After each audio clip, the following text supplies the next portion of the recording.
Unfortunately, the team on the other side wasn't as lucky. In the common room, everyone was chatting casually when Ji-hoon's team returned. Many people showed displeasure, knowing that with more players still alive, the prize money wouldn't increase significantly. The staff members also returned to their break room. But suddenly, Noyeol was ambushed by two other staff members who restrained her. They had already erased the surveillance footage and were confident they wouldn't be caught. Noyeol despised their lecherous gazes and tried to resist.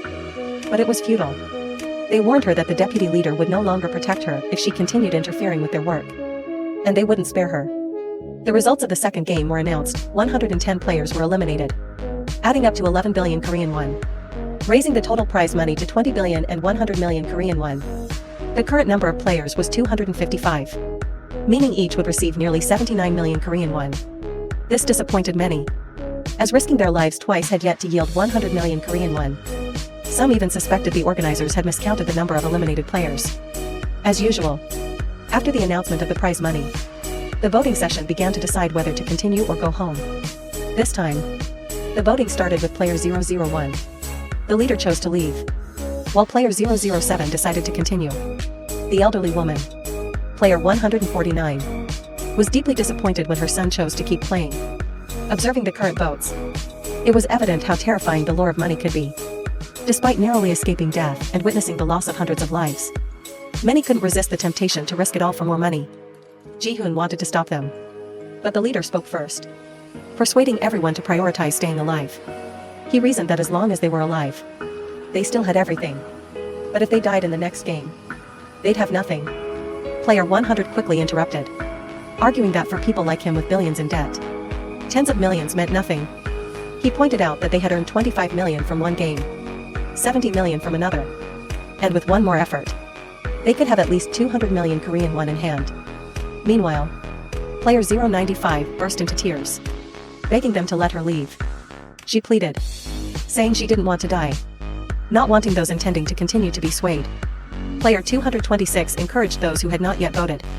Player 100 joined in, rallying everyone and lifting their fighting spirits. If one were wise, they would easily see the motives of these people. But unfortunately, most were too naive. The outcome of the vote was not hard to predict. Ji-hoon had never felt so powerless. Yet this voting round revealed changes in some individuals.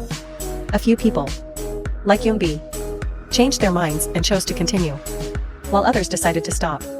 Such as YouTuber 333, player 007, filled with guilt, confessed to his mother that he still owed 100 million won. He had borrowed from loan sharks and gambling houses. If he did not repay by next month, they would come for his organs. He promised his mother that he would choose to leave after surviving one more game. The elderly woman, helplessly watching her son, thought about what would happen if one of them perished. If she died, he could still live on. But if the opposite happened, she wouldn't be able to survive. No one blamed Yoonbi because even if he had chosen to leave, the outcome would remain unchanged. Seeing the situation, he flattered everyone by claiming he was confident in continuing because their team had performed so well earlier. He added that for the next game, they simply needed to keep up the same momentum. But how could he know the next game wouldn't involve killing each other? It was the leader who broke the tense atmosphere, suggesting everyone eat and rest to regain their strength. The elderly woman, player 149, wondered why player 120 wanted to continue. Seeing her silence, the old woman didn't press further. After all, she couldn't control her own child. So what right did she have to lecture others? Player 120 eventually spoke, sharing her story slowly.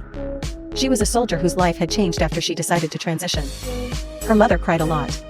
Her father cut off contact, and she lost her job. Friends gradually distanced themselves. She still needed treatments and surgeries but had no income and started accruing debt.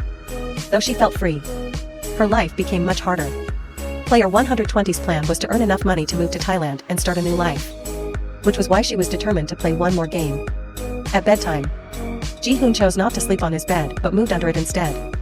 He anticipated that tonight, when the lights went out, someone might attack them because here, if players killed each other, the prize money would still increase.